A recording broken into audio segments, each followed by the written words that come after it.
दोस्तों, बच्चों, आप कहानी सुने होंगे भैया अलस कथा वाला। कल के बच्चे कुछ और ढंग के आलसी थे, आज के बच्चे कुछ और ढंग के आलसी हुए। आलसियों कहानी हम सुनते हैं। आपका ट्यूशन भाग 2 का तीसरा पाठ हम लेके आए आज, अलस कथा, और करेंगे कथा उसी पर। यह पूरा उसका हिंदी अर्थ है। आलस कथा पाठ के रचनाकार विद्यापति, दिव्या क्वेश्चन है। आलस कथा पाठ के रचनाकार विद्यापति हैं। विद्यापति आलस कथा रचना में पुरुष परीक्षा नामक कथा ग्रंथ से संकलित है ये। और अलस कथा में दोषों को दूर करने की शिक्षा दी गई है।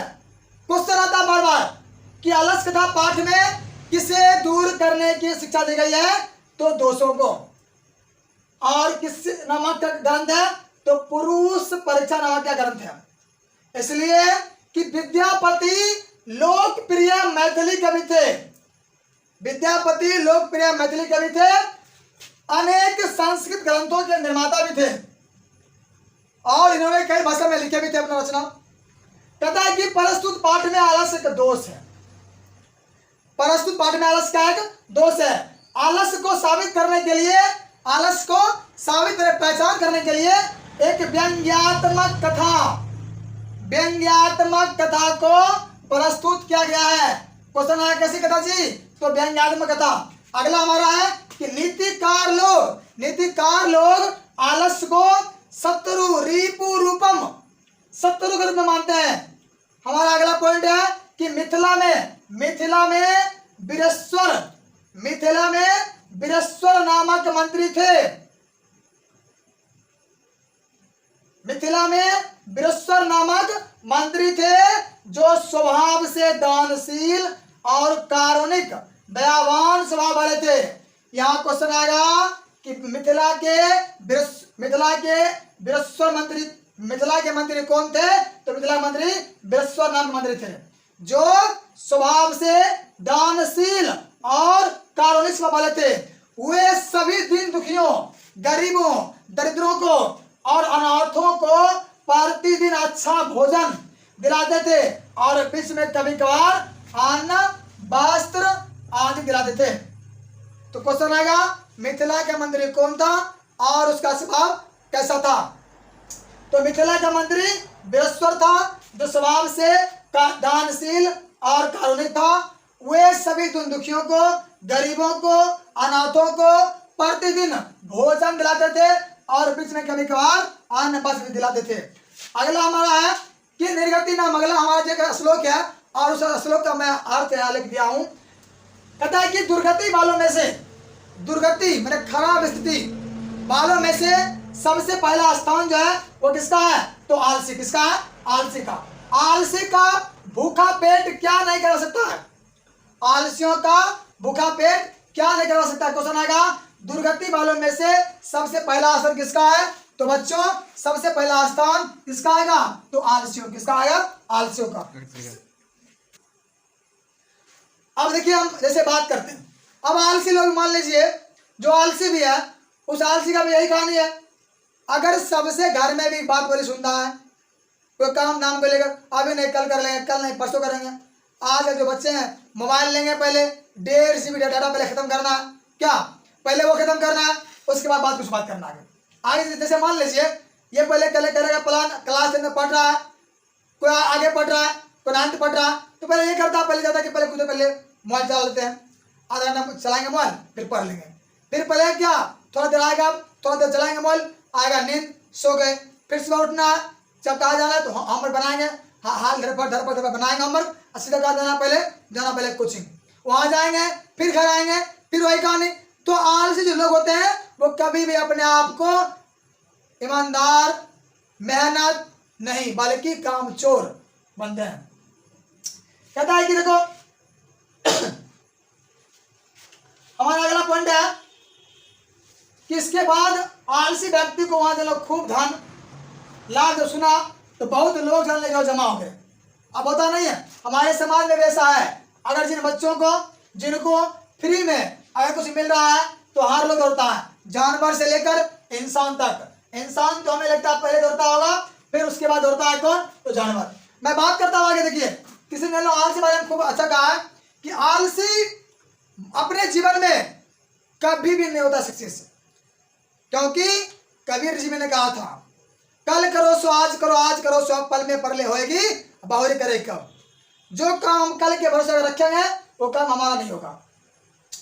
अगला हमारा स्थिति सौकर्य मूला ही के न धावानी चंदवा, जो इसका श्लोक, इसका जो अर्थ है कि सुविधा जनक की स्थिति को देखकर सभी लोग उसे प्राप्त करना चाहते हैं, क्योंकि अपने जाति स्वजाति के सुख को देखकर कौन जीव उसके ओर नहीं दौड़ता है।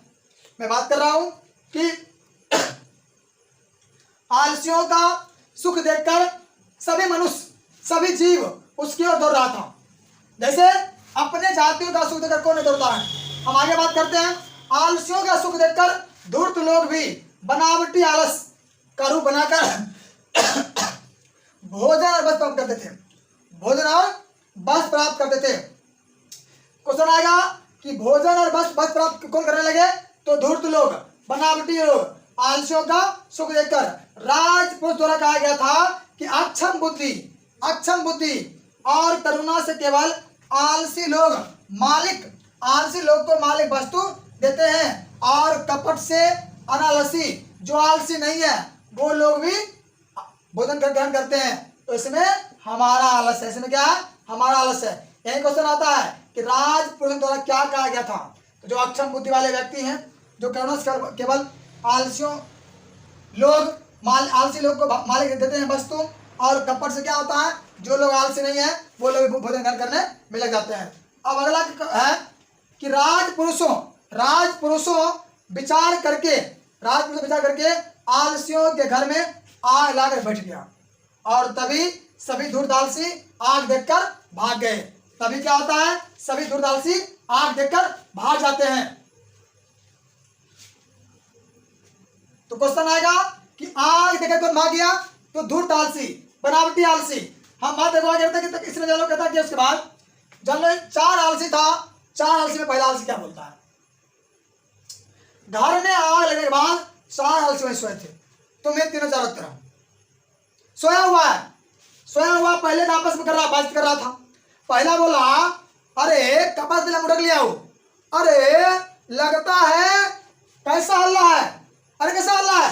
दूसरा कहता आलसी लगता है इस घर में आग लग गई है, हो भाई आग लगे लो, सुधीले बोल रहा है। और तीसरा कहता है कोई ऐसा धार्मिक नहीं है, देखो एक तो आग लगा हुआ और धार्मिक खोज रहा है जो इस समय पानी से भीगे वस्त्रों या चटाई से हम लोगों को ढक दे। ये तीसरा आलसी बोल रहा है। तब अगला बोलता है, चौथा बोलता है अरे गपक्कर हो, अरे गपक्कर बचक्कर रे, कितनी बातें करोगे, चुपचाप क्यों नहीं रहते। अब बताइए, यही हमारा क्वेश्चन आएगा। चारों आलसियों का संवाद, बातचीत। तो लिख देना है कि चारों आलसियों के ऊपर आग गिरते देखकर राजपुरुषों ने उसे मर जाने के भय से चारों आलसियों को केस पकड़ा, चल चटा चल, और क्या किया? बाहर धकेल दिया, निकाल दिया। अब अगला हमारा है कि पतिरेव गति स्त्री नाम कारण बिना। पतिरेव गति मतलब ये कि स्त्री की गति किससे? पति से।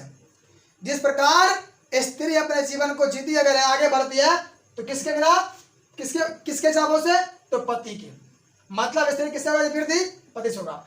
और बच्चों की किससे होता है? माता से। बच्चों की गति होगी माता से। उसी प्रकार आलसियों की गति, आलसियों की वृद्धि संसार में कहीं नहीं है दया भावनों के सिवा। दयावान लोग ही आलसियों क्या कर सकते हैं? देखभाल कर सकते हैं। अगला देखिए हमारा क्वेश्चन है, अब लगभग खत्म हो गया है।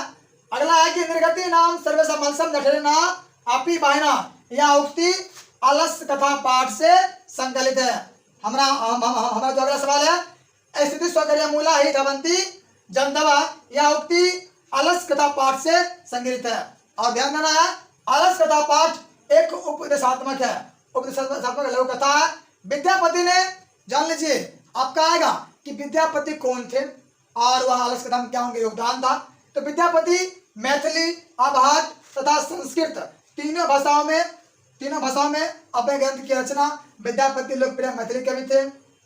विद्यापति आलस किताब पाठ की रचना किया है। इसमें 4 आलसी कहानी सुनाया गया है।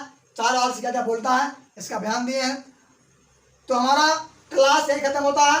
अगला हम धमाकेदार जोरदार एकदम मजेदार भोकाली लेकर आपके सामने इसका objective question. Best of luck, bye bye.